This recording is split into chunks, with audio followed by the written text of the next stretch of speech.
Chiang Kai Shek was one of the most influential figures of 20th century Chinese history. His actions and attitudes not only shaped modern China, but also had a profound and enduring effect on the emerging nation of Taiwan, where he has left a damaging and highly divisive legacy. In 1911, Chinese political leader Sun Zhongshan led a successful revolution against China's Qing dynasty, a Manchu government which had ruled for nearly 300 years.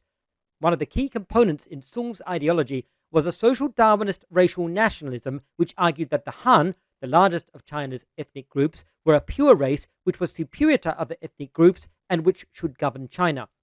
Sun's view that all other Chinese ethnic groups were merely inferior subgroups of the Han Chinese was highly influential on the development of modern China. It remains a mainstream view in China today and has been the cause of racial conflict. This perspective was adopted by Chiang Kai Shek and strongly influenced his socio-political views, with long-term consequences for China. Chiang's view of a greater China ruled by the Han Chinese, extending well beyond their historical territory and appropriating the lands of other ethnic groups, continues to dominate the Chinese government's ideology. By the early 20th century, China's intellectual elites had realized that Western scientific knowledge and industrial and technological progress was well beyond anything in the East and had been the key to Japan's rapid rise as a regional power. Even during the last years of the Qing dynasty, there were widespread calls for the adoption of Western knowledge in order to modernize. However, as determined Chinese ethno-nationalists, both Sun and Chiang opposed this movement and the adoption of Western thought and science. In response, Chiang started the so-called New Life movement, which was a kind of Confucian fascism, with strong similarities to Hitler's National Socialism. However, this did not last very long, and he eventually converted to simple autocracy. The seeds of Chiang's anti-communism were also sown at this time. Although Sun was firmly anti-capitalist, Chiang was anti-private capital. He favored a nationalized economy involving confiscating industry from private capitalists and placing it in government hands. After Sun's death, Chiang dramatically changed the path of the ruling Chinese Nationalist Party, the Kuomintang, or KMT. Although it had originally been aligned with the communists, Chiang turned the party right-wing and made enemies of Mao Zedong and his communist supporters. As the KMT rose to power in the late 1920s, Chiang waged open war against the communists, leading to the start of the Chinese Civil War in 1927. From this point, Chiang also sought to increase his presence on the international stage and gain the respect and support of Western powers. His propaganda campaign targeted friendly Western nations, seeking political ties through diplomacy and cultural exchange. His strong anti-communist stance also made him an attractive ally to the capitalist West.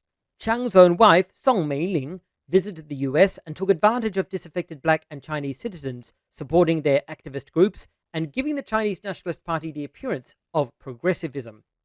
During the Second World War, Japan invaded Manchuria, which Chiang and the KMT regarded as belonging to their new Greater China. However, Chiang considered the Chinese communists a greater threat. At this stage, both America and Russia were attempting to avoid a renewal of the Chinese Civil War. America put pressure on Chiang to negotiate favorably with the communists or risk losing US military aid. Meanwhile, Russia wanted Mao and his communists to help Chiang remove the Japanese from Manchuria, since the Soviet Union considered this part of its own territory. In 1945, frustrated with Chiang's prevarication, the Russian army itself finally drove the Japanese out of Manchuria, compelling Japan to surrender. Although Chiang was able to negotiate a Russian withdrawal from Manchuria, he feared that the resulting power vacuum would enable communist forces to take over the region. After protracted negotiations, the Russians agreed to postpone their withdrawal in order for Chiang to muster sufficient forces to secure Manchuria in their absence. However, the communists took advantage of their narrow window of opportunity, and on the 14th of April 1946, as the Russians withdrew from the capital city, Jiangchun, the communists moved in, easily driving out the KMT forces. At this point, Manchuria was only nominally governed by the nationalists, and most of it was in communist hands. 4 days later, the US General George Marshall warned Chiang that nationalist forces were overextended and militarily vulnerable, while the communists were increasingly taking over. Over the next 3 years, Chiang suffered a series of heavy military defeats as Mao's communist guerrilla tactics wore down his army by harassing him on multiple fronts. The breaking point came in 1949, when a number of Chiang's military leaders defected to Mao, placing most of southwest China in communist hands. At this point, Chiang and his remaining forces were compelled to retreat and invaded Taiwan. Chiang and his army were ruthless in suppressing any hint of resistance, establishing a military dictatorship placing the country under martial law and killing tens of thousands of Chinese and Taiwanese, while brutally oppressing Taiwan's Aboriginal people during a period known as the White Terror. Democratic government did not start to emerge in Taiwan until 1992. Cheng has left a bitter legacy in Taiwan, with many Taiwanese viewing his Han Chinese government as even worse than the Imperial Japanese. In recent years, many statues and public memorials to Cheng have been taken down and relocated to national memorial parks, where they can be viewed out of the public eye.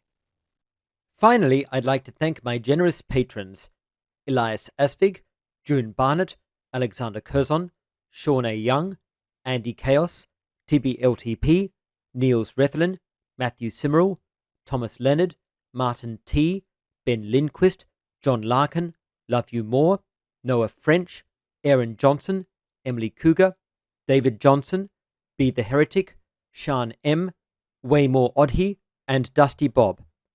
Thank you so much for your support, and please contact me if I ever pronounce your name incorrectly.